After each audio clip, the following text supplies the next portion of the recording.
Most professionals operate on guesswork regarding their own strengths and working styles. They assume they know what they're good at, but the data suggests they are usually wrong. Management thinker Peter Drucker established a foundational rule. You cannot manage other people until you have learned to manage yourself. We are going to translate Drucker's framework into a tangible 5-part personal management blueprint. To build this, you need 3 things right now: a blank digital document or notebook, a calendar app, and 15 minutes of uninterrupted focus. Completing this document is the mechanism that shifts you from a passive employee into the active CEO of your own career path. Let's start. Step 1. Open your document and type Section 1, Feedback Analysis.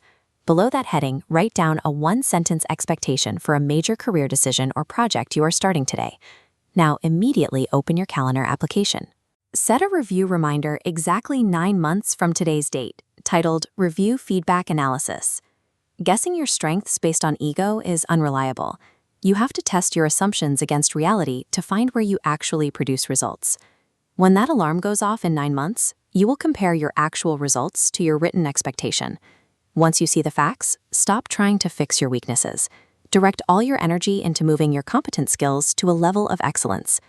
This 9-month feedback loop is the only way to discover your true capabilities over a long-term career. Move down your page and type Section 2, How I Perform.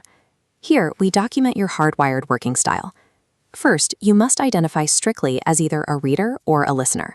Rarely is someone both, and forcing yourself to work against your nature guarantees poor performance.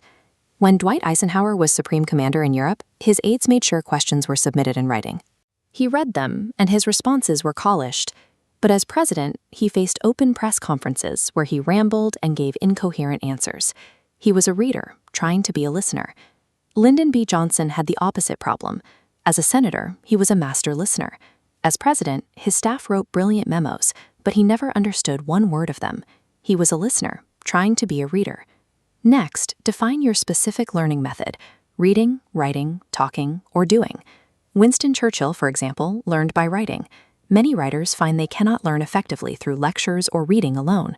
Finally, define your optimal role. Are you a decision maker or an advisor? An independent leader or a subordinate? General George Patton was a top commander, but General Marshall knew Patton was a brilliant subordinate who would fail in an independent command. Document your reality. These traits are hardwired personality features. You are not trying to change yourself. You are trying to improve the way you perform. Type Section 3, My Values. Write down the top 2 personal principles you refuse to compromise on. Peter Drucker called this the mirror test. It requires asking yourself what kind of person you want to see in the mirror every morning when you shave or prepare for the day. Compare those principles against the actual operational values of your current company. If these values clash, your performance will suffer. To be effective, your values do not have to be identical to your organization's, but they must be close enough to coexist. Type Section 4, Where I Belong. This is where we combine the data from the first 3 sections. Format this by combining your preferred structure, your role type, and your learning style into one definitive sentence. Your synthesized statement should look like this: I belong in highly structured small teams, working as an advisor, where I learn by talking through problems. This sentence acts as a filter. It identifies which environments will allow you to excel and which you must decline. Finally, type Section 5, Contribution. This anchors your self-awareness to a short-term strategy. Your goal here must be a major, measurable result that stretches your abilities, but is realistically achievable within an 18-month window. Explicitly write down the what, the where, the how, and the exact deadline for this specific result.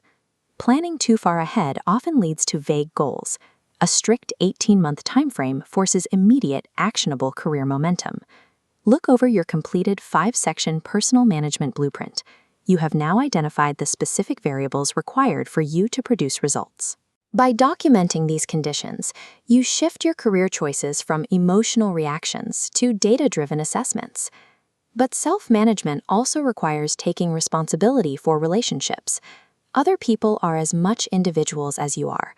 Your final action item is to share Section 2, How I Perform, with your boss or your team today.